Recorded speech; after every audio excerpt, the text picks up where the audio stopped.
And keep that going for Edward Soto, everybody. Sunday night drinkers, where you at right now? How many people got to work tomorrow? How many people just don't give a shit right now? Good, because day jobs suck. Fuck day jobs. I used to have a day job. When I was a young man, I had a day job. You know what else I had? A shitty car to go with my day job. A terrible car. It cost $700, but I put a $2,000 speaker system in there, because that's how I rolled back then. I also had a day job, and I had a boss who didn't give a shit about my shitty car. She was an older Asian lady. Her name was Nancy, and punctuality was very important to her. But here's the problem. A, I had a shitty car, and B, I had this awkwardness with Asian people. Had nothing to do with her. Came from my childhood. When I was a young man, I had this uncle. And when I say uncle, he was a real motherfucker. And I mean that in the way that he was fucking my mother. And that's how Uncle Steve was there. Now, this genius taught me at a very young age that when you see a large group of Asian people, you should refer to them as Orientals, like Caucasians. And I believe this right up to the point that I was standing in front of a large group of Asian people trying to tell them that they should be called Orientals. Now, these Asian people, they're Koreans, by the way, they told me, no, sir, that's not how it works, and you should shut up before you get your ass kicked. Now, I should have shut up before I got my ass kicked, but I had two problems. Problem one, at the time, McDonald's had an Oriental chicken salad on your menu, and I felt like that really backed up my argument. And number two, there's nothing more persistent than a white guy who thinks he's helping. So I kept going, and then they beat the shit out of me. Now look, they're justified. They were fighting racism and ignorance. But here's the thing. There's a lot of kicks and a lot of chops.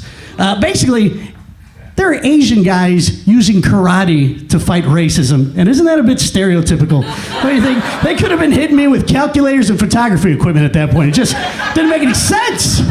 So meanwhile, I'm back at work, and I'm terrified every day that Nancy's going to ask me what kind of rug I have back at my house. Now, I have a Persian rug, but you know what I'm saying. So one day I'm at work, I'm on the Facebook trying to count how many amens one of my posts got, and somebody slips a card in front of me. And when you work in an office, it's always somebody's birthday, constantly. So you get cards all the time. I ignore them. I just write inappropriate shit, put a winky face, and move it on. I got things to do.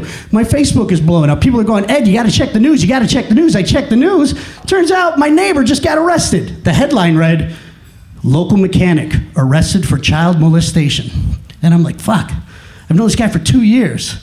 I never was suspected, never known, never even thought for all that time that he was a fucking mechanic? Are you kidding me? My car was costing me hundreds of dollars, and this motherfucker, and I'm using that term, I believe ironically this time, this guy, who I thought sold ice cream in the neighborhood, could have been helping me every afternoon, but no, just doing whatever the fuck he's doing. So I'm freaking out about this. People are chatting behind me. I got to figure out what's going on. They're all talking about Nancy. I go, hey, what's going on? They're like, oh, you didn't hear news about Nancy?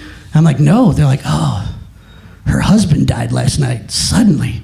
And I'm like, oh, that's terrible. It's horrible. Like, yeah, we've been passing around a card all day. I hope you got to it. Yeah, you ever hear words and if you're like immediately going to shit your pants? Like, that's how words affect you? That's how that affected me right there. So like, fuck, I gotta get ahead of this. I gotta go see what's going on by Nancy. So I walk by her office and I look inside and she looks at me and immediately I know that she's read this thing. And I'm like, Nancy, and she's like, Ed, come in here. And I'm like, oh my God, I'm so sorry. I thought it was a bird. I didn't even look at it. And she picks it up and reads it and she goes, hope you get more next year than you got this year, winky face. Now here's the thing. The phrase, hope you get more next year than you got this year, by itself, almost Christian. Pretty nice. You put a winky face on there, you know I was talking about dick the entire time. So I'm like, Nancy, I'm sorry, I don't know what to tell you. And Nancy gets up and she goes, Ed. And when she got up, it got real surreal. And she's like, everything got calm. And she looked at me. And like I said, she's an older Asian lady. So immediately I'm like, oh my God, she's about to say something really important, like Confucius Chinese fortune cookie shit is about to hit me right now. Be open to it, Ed. Take it in, Ed. Take it in. She walks up to me. She puts her hands on my shoulders and she goes, Ed, my husband just died. And I'm like, oh my God.